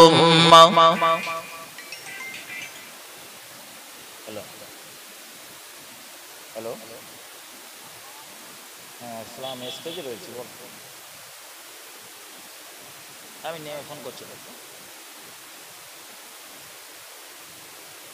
আল্লাহুম্মা সাল্লি আলা সাইয়্যিদিনা মাওলানা মুহাম্মদ ওয়া আলা আলি সাইয়্যিদিনা रहमत आलम नबी नूरे मुजस्सम रहमत आलम नबी नूरे मुजस्सम साहाबीरा आतর বানায় ওই নবীজির ঘাম रहमत आलम नबी नूरे मुजस्सम साहाबीरा आतর বানায় ওই নবীজির ঘাম বাবাজি উস্তুনে হান্না নামে ছিল একটি খেজুর গাছের নাম, যাকে ধরে খুতবা দিতেন রাসূল আকরাম। গাছটি নবীর বিরহে কাঁদিতে রহে, গাছ নবীর বিরহে কাঁদিতে রহে। অবাক হলো দেখে যত সাহাবায়ে কেরাম, রহমতে আলম নবী নূরে মুজাসসাব। সাহাবীরা আতর বানায় ওই নবীজির ঘাম। আল্লাহুম্মা সাল্লি আলা সাইয়্যিদিনা ওয়া আলা আলি সাইয়্যিদিনা। আমার ভাইজানেরা, ঠান্ডা মাথায় বুঝুন, গভীরভাবে উপলব্ধি করুন। আমি প্রিয় নবী সাল্লাল্লাহু আলাইহি ওয়াসাল্লামের শিক্ষা আন্দোলনের কথা আপনাদের শোনাচ্ছিলাম। সেখান থেকে দু কদম এগিয়ে গিয়ে হযরত উসমান গনি, আবু বকর, ওমরের জীবনের কথা বলছিলাম, যে তারা রাসূলের আদর্শ কিভাবে ফলো করেছিলেন। হযরত উসমান গনি এই কোরআন যখন কপি করেছিলেন, এই ইতিহাস আপনাদের জানা বলবো না, শুধু মূল যে পয়েন্টটা না বললে নয়, ওই পয়েন্টটা শুধু একটু ব্রেনে ঢোকান। উসমান গনি রাদিয়াল্লাহু তাআলা এই কোরআন সংকলন করার পরে, কপি করার পরে তিনি একটা ডিক্রি জারি করলেন, দেশময় একটা আদেশ জারি করলেন। দেশের জনগণের কাছে দাবি করলেন, মুসলমানেরা তোমাদের কাছে কোরআনের যতগুলো কপি রয়েছে, কারো কাছে বা একটা সূরা, কারো কাছে বা 2-5 পৃষ্ঠা লেখা রয়েছে, ওগুলো সব আমার কাছে এনে জমা দাও। আমি দেখব সঠিক লেখা আছে না ঠিক, সঠিক লেখা আছে না ভুল আছে লেখা। ও বন্ধু আমার, হযরত উসমান গনির কাছে জমা দেওয়ার ক্ষেত্রে দেখা গেল মতানৈক্য তৈরি হলো। কেউ জমা দিতে রেডি হলো, আর কেউ জমা দেবে না বলে বিক্ষোভ দেখাতে শুরু করলো। ও হযরত উসমান গনি, আল্লাহর কোরআনের কিছু অংশ আমি লিখে রেখেছি, সেটা আপনার কাছে দেবো কেন? হযরত উসমান গনি বললেন, আমি একটু মিলিয়ে দেখতে চাই, আমি যে হযরত আবু বকর রাদিয়াল্লাহু তাআলা আনহুর সংরক্ষণ করা যে কোরআনের কপি করেছি, এই কোরআনের কপি অনুযায়ী তোমাদের কাছে লেখা আছে না বাড়ানো কমানো আছে, সেইটা একটু দেখবো। কিন্তু কিছু মানুষ বিরোধিতা করলো, আর কিছু মানুষ জমা দিয়ে দিল। হযরত উসমান গনি রাদিয়াল্লাহু তাআলা শরীয়তের মসলা অনুযায়ী হয় ওই কোরআনের বাকি অংশগুলো জনগণের কাছে দাবি করলেন, তোমরা যারা কোরআন পড়ার ইচ্ছা, কোরআন জানার ইচ্ছা, বোঝার ইচ্ছা, এই মূল কোরআনের কপি থেকে তোমরা সেটা জেনে নেবে, বুঝে নেবে, বা পড়ার দরকার হলে পড়বে। আর এই অল্প একটু আধা যা লেখা রয়েছে, এগুলো আর তোমাদের কাছে রাখার দরকার নেই, এগুলো নষ্ট করে দিচ্ছি। এই নষ্ট করতে গিয়ে হয় তিনি পানিতে সেগুলো ফেললেন, নতুবা কোন একটা জায়গাতে মাটি খনন করে তার ভিতরে দিয়ে চাপা দিলেন, অথবা আগুন দিয়ে সেগুলোরে জ্বালিয়ে দিলেন। ওটা কোরআনের বর্ধিত অংশ, ওটা কোরআন শরীফের এমন কিছু অংশ যেটা মূল অংশের ভিতরে রয়েছে, কিন্তু এগুলো আর কাজে লাগবে না। আমাদের বাড়ির যে কোরআনগুলো আর পড়ার উপযুক্ত থাকে না, এখানে ওখানে ফেলে রাখার থেকে দেখবেন কখনো মানুষ মাটির তলায় পুঁতে দেয়, কখনো বা সেগুলো পানিতে ফেলে নষ্ট করে দেয়। শরিয়াতেরও ঠিক আর একটা পদ্ধতি রয়েছে, আগুন দিয়ে ওগুলোরে নষ্ট করে দেওয়া যায়। তবে এটা আমাদের থেকে নবী সাহাবারা আরো ভালো বুঝতেন। ভালো বুঝতেন না কম বুঝতেন? হযরত আবু বকর, হযরত উসমান গনি শরীয়ত অনুযায়ী যে কোন একটা পদ্ধতি নিলেন, হয় সেটা আগুন দিয়ে পুড়িয়ে দিলেন, অথবা মাটির নিচে তিনি কবর খনন করে দিলেন, অথবা মাঠ পানিতে নষ্ট করে দিলেন। তবে বিশ্বস্ত মত হলো তিনি একটা জায়গা সুন্দর করে গর্ত করে তার ভিতরে দিয়ে চাপা দিয়ে দিয়েছিলেন। কিন্তু মানুষদের ভিতরে একটা বিরাট পরিমাণে উসমান গনির বিরুদ্ধে সমালোচনা শুরু হলো। ও বন্ধু, সিরিয়া থেকে প্রায় 1000-এর মতো বিক্ষোভকারীরা এসে হাজির হলো। বর্তমানে যে দেশটার নাম ইরাক, এই ইরাকের কুফা শহর থেকে, বসরা থেকে, ইরাক থেকে প্রায় 700-র মতো মানুষ এসে হাজির হলো। এই বিরাট পরিমাণ মানুষ এসে হযরত উসমান গনি রাদিয়াল্লাহু তাআলা আনহুর কাছে বিক্ষোভ দেখাচ্ছিলেন। তাদের দেশীয় যে সম্রাটগুলো বা যে শাসকগুলোরে নিযুক্ত করেছিলেন তাদের বিরুদ্ধে কোনো একটা অভিযোগ নিয়ে হযরত উসমান গনি তাদেরকে সান্ত্বনা দিলেন, বললেন বিষয়টা আমরা দেখতেছি, তারা ফেরত যাবে। এরকম একটা সময় দেখা গেল মুনাফিকদের চক্রান্তে তারা পতিত হয়ে গেল। মুনাফিকেরা আওয়াজ রটিয়ে দিল, হযরত উসমান গনি আল্লাহর কোরআনের সঙ্গে বেউজ্জতি করেছে। উসমান গনি আল্লাহর কোরআন যাতে মানুষ জানতে পারে, বুঝতে পারে, সঠিকভাবে তেলাওয়াত করতে পারে, তার পদ্ধতি তিনি তৈরি করলেন। কিন্তু তার বিরুদ্ধে মিথ্যা প্রপাগান্ডা রটানো হলো। হযরত উসমান গনি রাদিয়াল্লাহু তাআলা আনহুর বাড়ি চতুর্দিক ঘিরে ফেলা হলো। বিরাট বিক্ষোভকারীরা দেখা দিল। বিক্ষোভকারীরা হযরত আলী রাদিয়াল্লাহু তাআলা আনহুর কাছে গেলেন। ও হযরত আলী রাদিয়াল্লাহু তাআলা আন, হুজুর আপনি বলুন আপনি খলিফা হবেন কিনা? আপনি যদি খলিফা হন উসমান গনিকে আমরা মার্ডার করে দেব, শহীদ করে দেব। হযরত আলী বললেন আমার পক্ষে সম্ভব না।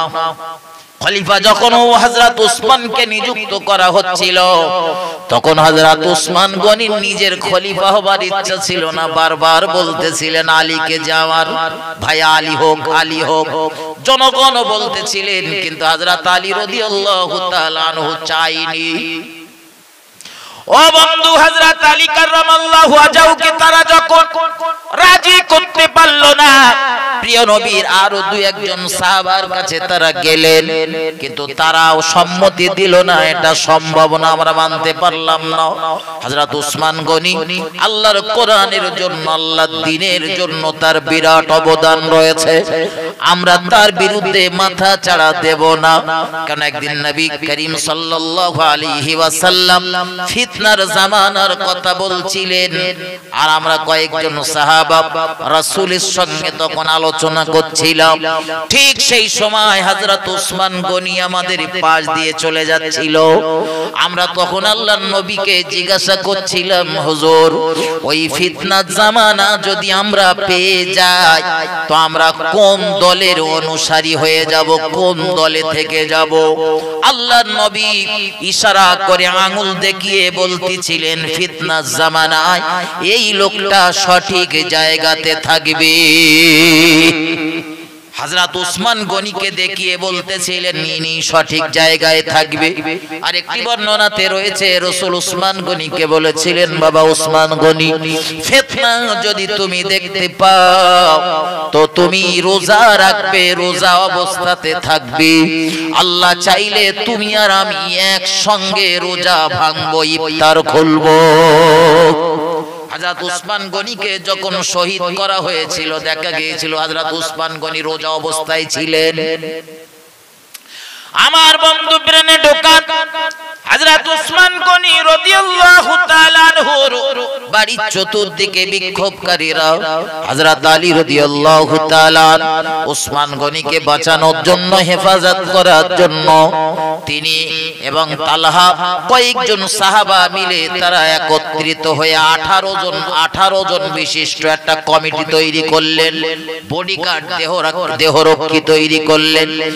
এই 18 জনকে দিয়ে হযরত উসমান গনির বাড়ির সামনে পাহারার দায়িত্ব দিলেন। নেতৃত্বে রয়েছে হযরত হাসান আর হোসাইন, আর সঙ্গে রয়েছে আরো 16 জন, টোটাল 18 জন।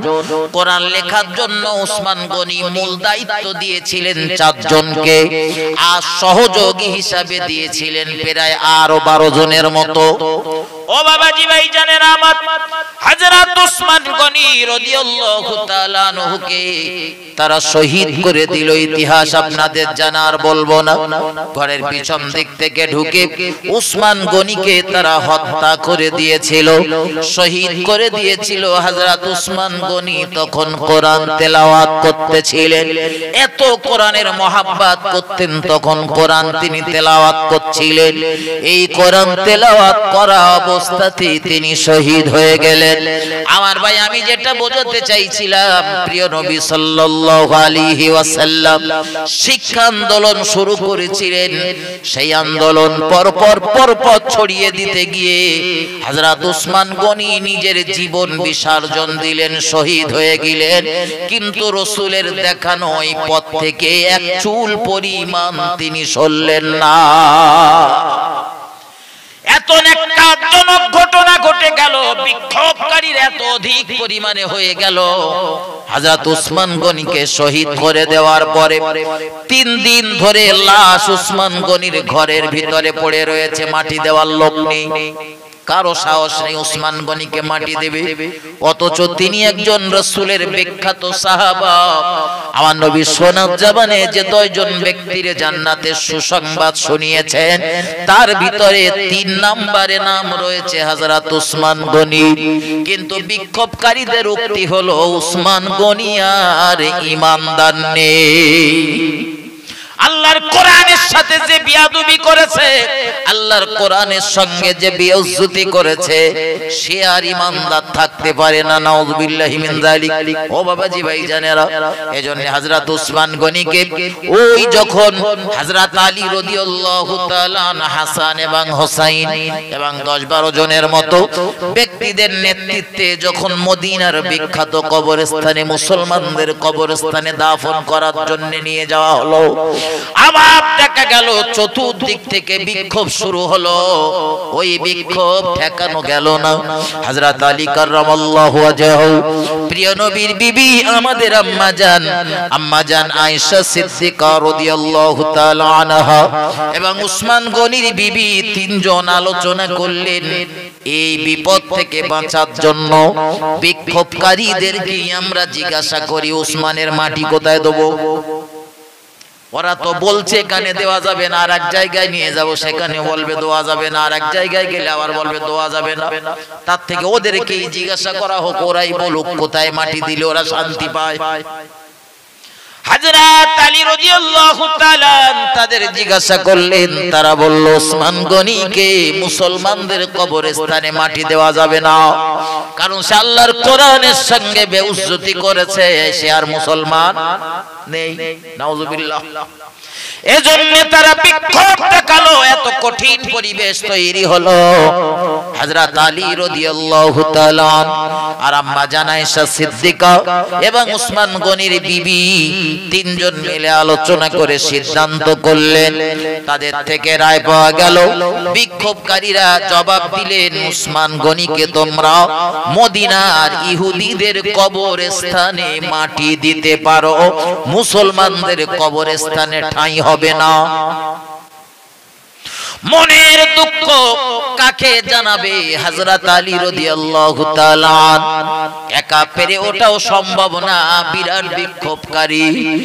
আর একজন মানুষ মারা গেছে, তাকে কেন্দ্র করেও রাজনীতি চলতেছে। হযরত উসমান গনি রাদিয়াল্লাহু তাআলা আনহুর লাশ তাই সিদ্ধান্ত হলো মদিনার মুসলমানদের কবরস্থানে যখন দাফন করা হবে না, হযরত উসমান গনিকে ইহুদিদের কবরস্থানে দাফন করা হবে। হযরত আলী রাদিয়াল্লাহু তাআলা আনহুর নেতৃত্বে তাই হলো, কবর খোঁড়া শুরু হয়ে গেল ইহুদিদের কবরস্থানে। হোক ইহুদিদের কবরস্থানে। তবে হযরত আলী একটা সিদ্ধান্ত টানলেন, এমন একটা জায়গায় হযরত উসমানের কবরটা বেছে নিলেন। মাঝখান দিয়ে একটা প্রাচীর পাঁচিল রয়েছে, একদিকে মুসলমানদের কবর আর অপর দিকে ইহুদিদের কবর। হযরত আলী রাদিয়াল্লাহু তাআলা আনহু করলেন কি ইহুদিদের কবরস্থানের শেষ মাথার মুসলমানদের কবরস্থান শুরু, পাশাপাশি মাঝখানে শুধু একটা পাঁচিল, পাঁচিলের পাশে জায়গাটা বেছে নিয়েছেন যাতে পরবর্তীতে মুসলমানদের কবরের সঙ্গে অ্যাড করে দেওয়া যায়, যোগ করে দেওয়া যায়। করলেন তাই হযরত ওসমান গনিকে ওই জায়গায় দাফন করা হলো। আমার বন্ধু, পরবর্তীতে মুসলিম শাসকেরা মাঝখানের ওই প্রাচীরটা ভেঙে দিয়ে হযরত ওসমানের কবরটা মদিনার মুসলমানদের কবরস্থানের সঙ্গে যোগ করে দিলেন। আমার ভাই, আমি যেটা বোঝাতে চাচ্ছিলাম, হযরত ওসমান গনি নবীর আদর্শ, জাতি একটু লেখাপড়া শেখো, কোরআন সম্পর্কে জানো, বুঝো, সহি শুদ্ধভাবে জানো, ভুল ভ্রান্তি যাতে না হয়, আর ভুলভাল ভাবে ফতোয়া ছড়াছড়ি যাতে বন্ধ হয়, তার জন্যই ওসমান গনি কোরআনের কপি করেছিলেন। এর জন্যই ওসমান গনির জীবনে এত ভয়ানক বিপদ নেমে এলো, জীবন বিলিয়ে দিতে হলো, তাতেও ক্ষান্ত হলো না। ওসমান গনির কবরটা মুসলমানদের কবরস্থানে না, ইহুদিদের কবরস্থানে দাফন করা হলো। কিন্তু অমর কীর্তি ওসমান গনি দুনিয়ার মানুষের কাছে স্থাপন করে গেল। তামাম দুনিয়ার ইমানদারেরা হযরত ওসমান গনির কাছে ঋণী। তিনি যদি কোরআন সংকলন করে কপি না করতেন না, সাধারণ মানুষের আমরা কোরআন পড়তে পারতাম না। জীবনের পরোয়া তারা করেনি, মালের পরোয়া করেনি, তাদের কাছে মূল লক্ষ্য ছিল শিক্ষা। আর আমাদের কাছে মূল টার্গেট শুধু মাল, শুধু মাল। আমার বন্ধু, গোড়ায় ফিরে চলো। আল্লাহ নবী যে শিক্ষা আন্দোলন শুরু করেছিলেন, সেই শিক্ষায় শিক্ষিত করার জন্য আপনার সন্তান, আমি গোড়ায় বলেছি, ডাক্তার হোক, মাস্টার হোক, উকিল হোক, সব শিক্ষায় শিক্ষিত হোক, সব শিক্ষার দরকার রয়েছে। আমার ঘরের মেয়েগুলো নার্স হোক, আমার ঘরের মহিলাগুলো ডাক্তার হোক, আমার কোনো সমস্যা নেই, সব হোক, কিন্তু পদ্ধতির ভিতরে থেকে সব শিক্ষা অর্জন করুক। প্রাথমিক স্তরে ওদের ভিতরে কোরআনের শিক্ষাটা ঢুকিয়ে দেওয়া হোক। যদি ঢুকিয়ে দিতে পারেন তো দেখবেন যে জাতি হারিয়েছে গৌরব, আল্লাহ চাইলে খুব তাড়াতাড়ি জাতি তার হারানো গৌরব ফিরিয়ে আনতে পারবে। টোটাল ভারতবর্ষের জমিনে সব থেকে শিক্ষায় মুসলমানদের ভিতরে শিক্ষায় সব থেকে এগিয়ে কেরালার মুসলমানের। কারা বলেছি? কেরালার মুসলমানরা। চাকরিতে বলেন, লেখাপড়ায় বলেন, সব জায়গায়। ভারতবর্ষের সাচার কমিটির রিপোর্ট বলছে, আমরা ভারতবর্ষের পশ্চিমবঙ্গের বসিরহাট সাব ডিভিশনের তো বসিরহাট এলাকার মানুষ, আমরা কিছু কিছু কিছু কিছু মানুষের এরকম ভাব, আমরাই মনে হয় সব থেকে ইসলাম ধর্মটা খুব ভালো মেনে চলেছে, ভাবি কিছু লোক। কিন্তু ভাই, আপনি কেরালাতে গেলে না, একটুখানি চোখ দিয়ে দেখলে না, আপনার মন বলবি যে আমরা এখনো কিচ্ছু মানতে পারিনি। তারা যে কেন এত এগিয়ে, একটু জান, সেখানে গিয়ে একটু চোখ দিয়ে দেখে আসে। দেশময় বাচ্চাদের এই যে মক্তব বিভাগ, আমি এর সমর্থন করি, যে পারে সে করুক, সে কেরালা মডেল হোক, মাদ্রাসা বোর্ড হোক, আর যাই হোক, আমার দাবি বাচ্চাগুলো একটু কোরআন শিখবে, কোরআন শিখবে। যেখান থেকে শিখে শিখুক, কোরআন শিখবে তো সে নাই, অন্য কিছু শিখবে, শিখুক কোরআন। আমি ব্যক্তিগতভাবে যখন হাফেজ হয়েছি, আমি তো তবলিগদের মাদ্রাসা থেকে হাফেজ হয়েছি, আমি তবলিগ হয়ে গেছি। আসলে না ভাই, শিক্ষা যেখান থেকে আপনি অর্জন করতে পারেন করুন।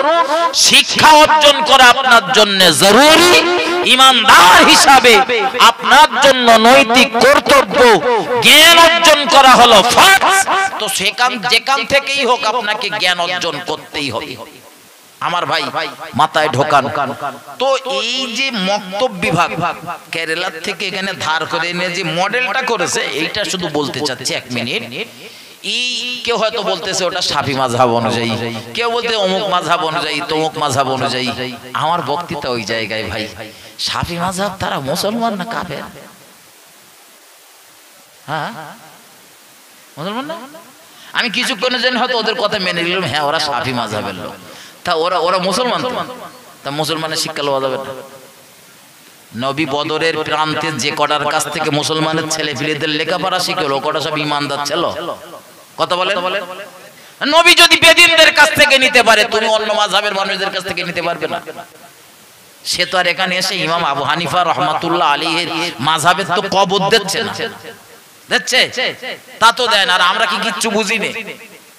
আমার বন্ধু, আমি শুধু এতটুকু নিবেদন করব, আপনার বাচ্চা যেখানে দেবেন দেন, আমার কোনো সমস্যা নেই।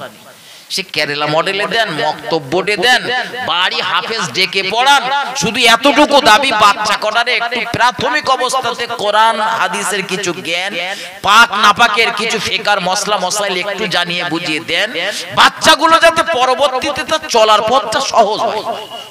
জি জি, দুঃখ লাগে, খুব দুঃখ লাগে। আজও কিছু মানুষের 40 বছর 50 বছর বয়স হয়ে গেছে, ফরজ গোসল করতে হয় কি করে জানে না। আছে না নেই?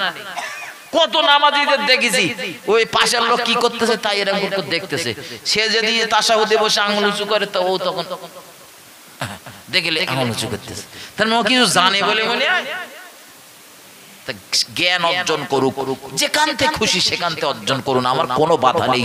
তবে দাবি শুধু এতটুকু, নবী দেখিয়ে দেওয়া ওই পথ অনুযায়ী আপনার বাচ্চাটা শিক্ষিত হোক। তাতে যদি একদিন সবজির পরিবর্তে ঝাল আর পেঁয়াজ দিয়ে খেতে হয় তাই খান, বাচ্চা কটারে লেখাপড়া শেখান। আল্লাহ চাইলে আপনি না দেখে যেতে পারলেও পরের প্রজন্ম দেখবে ইনশাআল্লাহ। বাংলার মুসলমানদের সেই হারানো গৌরব ফিরে আসতে বাধ্য ইনশাআল্লাহ। শুধু প্রথম টার্গেট, মূল টার্গেট, আমার একদিন না বাজার করা হলেও হোক, আমার বাচ্চাটা যেন লেখাপড়া শিখে। তাতে চাকরি হলো উপরি পাওনা, না হলো না হলো। আরে বাবা, মাঠে চাষ করবে তো আমার ছেলে লেখাপড়া শিখেও চাষ করতে পারবে। মূর্খ থেকে আমার ছেলে লেখাপড়া শিখানো ভালো, চাষ করতে পারবে। কি পারবে কিনা পারবে? মূর্খ তো কীটনাশকের দোকানে গেছে আর ওষুধের নাম বলতে পারবে না। সেই আমাদের সেই অমুক চাষা লিখেল, সেই এরকম নীলপানা নাম তো আর বলতে পারতে না। শিক্ষিত হইলে আবার নামটাও বলতে পারবে। আমার ভাই, ব্যথা নেবেন না। আমি গোড়ায় বলছিলাম রাসূল করিম সাল্লাল্লাহু আলাইহি ওয়াসাল্লামের আদর্শ বাস্তব জীবনে রূপ দেন। নবী শিক্ষার আন্দোলন করেছেন, সেই আন্দোলনে শামিল হন, বাচ্চাগুলোর লেখাপড়া শেখান। দেখবেন হাসরের মাঠে আমার নবী আপনার জন্য অপেক্ষা করবে। আমি বদরের প্রান্ত থেকে যে আন্দোলন শুরু করেছিলাম, তুমি পশ্চিম বাংলার লক্ষণকাঠি থেকে সেই আন্দোলনের সমর্থন করেছিলে। তুমি আমার খাঁটি প্রেমিক, কাছে এসো। আমার ভাই, মুহাম্মদ সাল্লাল্লাহু আলাইহি সাল্লাম শুধু শিক্ষার আন্দোলন করে ক্ষান্ত হননি, নবী আন্দোলন করেছিলেন নামাজ প্রতিষ্ঠার আন্দোলন। একটু মহব্বত করে বলুন, আর একটু আওয়াজ দিয়ে বলুন। আর ভাই, লেখাপড়া যদি না শেখে, লেখাপড়া না শেখে তার নামাজ হবে? এই স্কুল কলেজে যাক বা না যাক, নামাজের দোয়া দরুদ কলেমা, নামাজের দোয়া দরুদ বলেন যে সূরা কিরাত গুলো পড়তে হয়, ওগুলো তো তার যেখান থেকে শিখতে হবে। তার মানে তার লেখাপড়া শিখতে হবে। লেখাপড়া না শিখলে আপনি যে ইবাদত করবেন তাও তো জায়গা খুঁজে পাবেন না। রাসূল লেখাপড়ার আন্দোলন যেমন করেছেন, প্রিয় নবী নামাজের আন্দোলনও করেছেন। কিন্তু অত্যন্ত দুঃখের সাথে বলতেছি, শিক্ষায় আমরা যেরকম পিছিয়ে, নামাজেও বলেন পিছিয়ে। একদম যে মানুষ পড়ে না তা না, আল্লাহ পাকের শুকরিয়া, আগের তুলনায় বহু মানুষ নামাজি হয়েছে। কিন্তু বহু নামাজি রয়েছে, বিশ্বাস করেন, এখনো জানে না কোন দোয়াটার পরে কোন দোয়া পড়তে হয় নামাজের ভেতরে। এইগুলো একটু জেনে নেন, একটু পায়ে দুটো হাত দিয়ে বলতেছি। আপনি সারা জীবন ভুলভাল ইবাদত করে গেলেন, ও তো রবের দরবারে গ্রহণযোগ্য হবে না। তার থেকে একদিন যদি হুজুর মনে করে যে এই চাচা জানে না, তা ওই একদিন একটু হুজুর মনে করে করুক, তারপরে তো হুজুরের কাছ থেকে সঠিকটা আপনি পেয়ে যাবেন। এজন্য মসজিদের মুয়াজ্জিন, মসজিদের ইমামদের কাছ থেকে বা গ্রামের যেসব হাফেজ মাওলানা ছেলেরা রয়েছে, মাদ্রাসায় পড়নেওয়ালা, তাদের কাছ থেকে একটু জেনে বুঝে নেন। ওদের পর করে দেবেন না, ওরা আপনাদের বড় মহব্বত করে। দেখবেন ইমাম সাহেব আপনাদের জন্য যখন হাত তোলে, একবারও বলে না যে আল্লাহ আমার মুসল্লিকে ঘাড়ে বাস পড়ুক, বলে না। ওরা বলে আল্লাহ আমার মুসল্লিদের হেফাজত করুন, আল্লাহ ওদের বিপদ আপদ দেবেন না, ওদের বাপ মা যারা মরে গেছে তাদের কবরে শান্তি দাও, ওরা যেন জান্নাতি হয়, যে কটা বেঁচে রয়েছে ওদের আল্লাহ আয় রোজগারে বরকত দাও। এই দোয়া করে তো নাকি? তাই ওরা যখন আপনাদের জন্য এত সুন্দর দোয়া করে তো জানবেন আপনি কিছু জানার জন্য গেলে নিশ্চয়ই তারা জানিয়ে দেবে। হয়তো কোনো একটা বিষয়ে গিয়েছেন, সেই বিষয়টা তাৎক্ষণিক হুজুরির মনে নেই, সব কথা যে সব সময় ব্রেনে থাকবে তাও নাও হতে পারে। আর কোরআন হাদিসের সব কথা সব সময় ব্রেনে থাকে না। এজন্য হয়তো একটা কোচির কিছু জিজ্ঞাসা করলেন তো কোচি হয়তো বলতে পারলো না, কিন্তু কোচি বলে দিল বাবা একটু সময় দেন, কালকে কি পরশুদিন আমি একটু কিতাবপত্র দেখে বলে দেবো। তাই বলে আবার আপনি যেন ফতোয়া মেরে মেরে বেড়াবেন না চার দোকানে। জানো সেই অমুকির কোচি নাকি মাদ্রাসায় পড়তেছে, তার জিজ্ঞাসা করেছি একটা কথা তো সে বলতে পারি, তার মানে কিচ্ছু জানে না। আমার ভাই ও বাবাজিরা আমার, ঠান্ডা মাথায় বুঝুন, গভীরভাবে উপলব্ধি করুন, আল্লাহ পাকের নবী জনাবে মুহাম্মদুর রাসূলুল্লাহ সাল্লাল্লাহু আলাইহি ওয়াসাল্লাম নবী আমার নামাজের আন্দোলন করেছেন। কোরআন শরীফের ভিতরে মহান আল্লাহ 82 বার ঘোষণা করেছেন আকিমুস সালাহ, আকিমুস সালাহ, বান্দা নামাজ কায়েম করো, নামাজ কায়েম করো। হাদিস শরীফের ভিতরে প্রিয় নবী সোনার জবানে বর্ণনা করেন as-salatu মিফতাহুল জান্নাহ, নামাজ হলো জান্নাতের চাবি। একটু মহব্বত করে বলুন সুবহানাল্লাহ। নামাজের কথা বলতেছি, আপনাদের অসুবিধা হচ্ছে? আমি গতদিনই বলতেছিলাম, এই আপনাদের এই পাশে মনে এসেছিল 2-3 দিন আগে, কি ওই জায়গাটার নাম কি, এক সপ্তাহ মতো হচ্ছে মনে। হ্যাঁ, তো আমি আপনাদের ওখানে বলতেছিল যে মানুষ এমন হয়েছে নামাজের কথা বললে আর শুনতে মজা লাগে, অথচ বিশ্বাস করেন নামাজের মশলা মশাইল সম্পর্কে আমার জাতি বলো খুব বেশি জানে। এই ছোট্ট একটা মশলা বলতেছি, সবাই বেরেনে নেবেন। না জানি আল্লাহ কখন কার নসিবে বিপদ রাখে আর কিভাবে বিপদে পতিত হব ও তো সময় বলে আসে না। আপনি ধরেন কোন একজন অত্যাচারী শাসকের কবলে পড়েছেন বা কোন একজন জুলুমবাজের কবলে পড়েছেন, তো সেই জুলুমবাজ আপনার হাত পা গুলো শিকল দিয়ে বা রশি দিয়ে খুব কায়দা করে বেঁধে রেখে দিয়েছে, গাছের সাথে পিস মোড়া করে বেঁধে রেখে দিয়েছে। এমত অবস্থায় দেখা গেছে মসজিদে আজান হয়েছে, নামাজের সময় হয়ে গেছে। আপনি নামাজ পড়বেন বলে তাকে বলেছেন ভাই আমি একজন ইমানদার, আমি নামাজ পড়বো, তো নামাজ পড়বো তোমরা আমার একটুখানি হাতটা খুলে দাও আর একটু পানির ব্যবস্থা করে দাও, ওযু করবো। লোকটা এক বাক্যে আপনাকে বললো যে ভাই আমি আপনার হাতও খুলে দিতে পারবো না আর ওযু করার জন্য পানিও দিতে পারবো না। অপারগ হয়ে, খুব মন দেবেন, অপারগ হয়ে আপনি তার কাছে দাবি করলেন ভাই পানি যখন দেবেন না তো একটা কাজ করেন, পানি যখন দেবেন না একটু ওই তায়াম্মুম করার জন্য একটু মাটি দেন, পবিত্র মাটি। তো লোকটা তাও বলে দিল যে আমার পক্ষে সম্ভব না, আপনি আমি আপনারে পানিও দিতে পারবো না, মাটিও দিতে পারবো না। এরকম পরিবেশ, নামাজ আমাদের পড়া লাগবে না, ছেড়ে দিতে হবে? লাগবে। এত কঠিন পরিবেশে, এত কঠিন পরিস্থিতিতে নামাজ ইসলাম আমার বলেন ছাড় দেয়নি। আর স্বাভাবিক অবস্থায় ঘুরতিস ফিরতিস, দেশের সব কাজ করতে পেরেছি, তখন কি আল্লাহ নামাজ ছেড়ে দেবে না, কোশ্চিন কালেও না। এরকম পরিবেশে যদি পড়েন তখন নামাজ পড়বেন কিভাবে জেনে নেন বিষয়টা। অনেকের হয়তো জানা রয়েছে, আবার সবার জানা নাও থাকতে পারে। আপনি পানি পেলেন না, তায়াম্মুমের জন্য মাটি পেলেন না, আপনি নিয়ত করে নেন আমি ওযু করার জন্য, ওযু করার নিয়ত করেন যে আমি পানি দ্বারা ওযু করতেছি। পানি নেই বলো, ওরা পানি দেয়নি, কিন্তু এটা আপনি নিয়ত করেন যে আমি পানি দ্বারা ওযু করতেছি। ওযু করার যে নিয়ম পদ্ধতি, সেই পদ্ধতি অনুযায়ী হাত ধুয়েছি, কুলি করেছি, নাকে পানি দিছি, মুখমণ্ডল ধৌত করতেছি, মাথা করতে, যা যা করার নিয়ম পরপর প্রত্যেকটা কাজ করার সময় একবার শুধু মনে করবেন যে আমি পানি দ্বারা কুলি করতেছি, পানি দ্বারা নাকের ভিতরে ধৌত করতেছি, পানি দ্বারা মুখমণ্ডল ধৌত করছি, ইত্যাদি ইত্যাদি। এইভাবে পরপর ওযু কমপ্লিট হয়ে গেল। পানি নেই বলো, শুধু নিয়ত করলেন, হ্যাঁ স্মরণ করতে হবে। এইভাবে স্মরণ করে যে পানির দ্বারা ওযু করতেছি, নিয়ত করে ওযু সমাধা কমপ্লিট। এবারে আপনি দাঁড়িয়ে রয়েছেন, তো বসার কোনো পরিবেশ নেই, মাজা কোমর ভাঙবেন সে উপায়ও নেই। এমত অবস্থায় আপনি দাঁড়িয়ে যান, দাঁড়িয়ে রয়েছেন, ওই অবস্থায় নামাজের নিয়ত করুন আর ইশারা ইঙ্গিতে নামাজ সমাধা করুন। আমার ভাই, এজন্য নামাজ এত কঠিন বিষয়, নামাজ সহজে ছাড়বেন না, চেষ্টা করবেন। যদি কখনো একাতক্ত এদিক ওদিক হয়ে যায় তো পরক্ষণে সেটা পড়ে দেওয়ার চেষ্টা করেন। ওটা নামাজ যদি একটা ওয়াক্তের কাজা হয়ে যায় তো সঙ্গে সঙ্গে সেটা আদায় করে দেওয়ার চেষ্টা করুন। কেন এক ওয়াক্ত নামাজ যদি আপনি ইচ্ছাকৃত কাজা করেন তো 80 হোক বা আপনাকে জাহান্নাম ভোগ করতে হবে। আমার ভাই ও বাবাজির, আমার আলোচনা আমি বাড়াবো না, আলোচনা শেষ করব। পরবর্তী ওলামা হযরত এসেছে, তাকে আসার জন্য অনুরোধ রইল।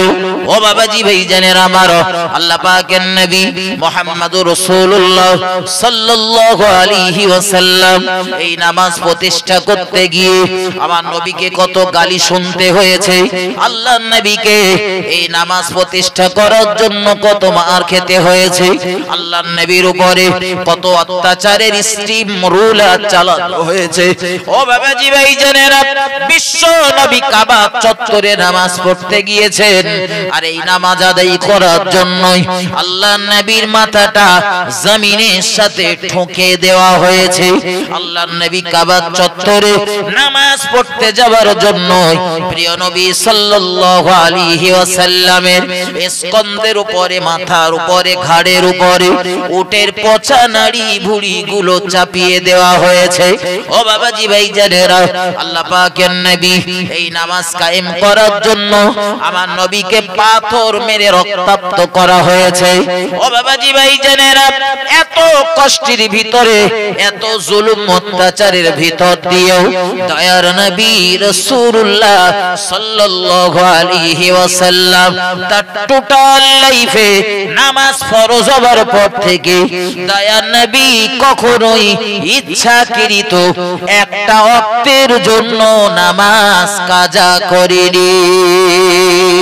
অথচ রাসূলের জীবনে কোনো গুনাহ নেই, তিনি বেগুনাহ মাসুম নিষ্পাপ।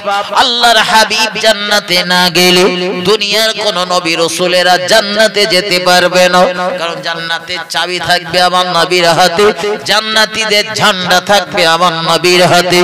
আমার নবী জান্নাত উদ্বোধন করলে তবেই অন্যরা জান্নাতে যেতে পারবে। আমার নবী এত মর্যাদা থাকার পরেও বিশ্ব নবীর জীবনে কখনোই একটা ওয়াক্তের নামাজ ইচ্ছাকৃত কাজা করেনি। নবী দুনিয়া থেকে বিদায় নেবেন, চলে যাবেন, শেষ সময়ও নবী আল্লাহর হাবিব কখনো জ্ঞান হারিয়ে ফেলছিলেন, কখনো জ্ঞান ফিরে পাচ্ছিলেন। এমন সময় জ্ঞান ফিরে পাবার পরে রাসূল বিবিকে জিজ্ঞাসা করছিলেন, বিবি নামাজের আজান কি মসজিদুন নববীতে হয়েছে? আমার সাহাবারা কি নামাজ পড়তে এসেছে? আজান হয়েছে কিনা নামাজের খবর বারবার নিচ্ছিলেন। একটু মহব্বত করে বলুন সুবহানাল্লাহ, আর একটু ভক্তি ভরে বলুন সুবহানাল্লাহ।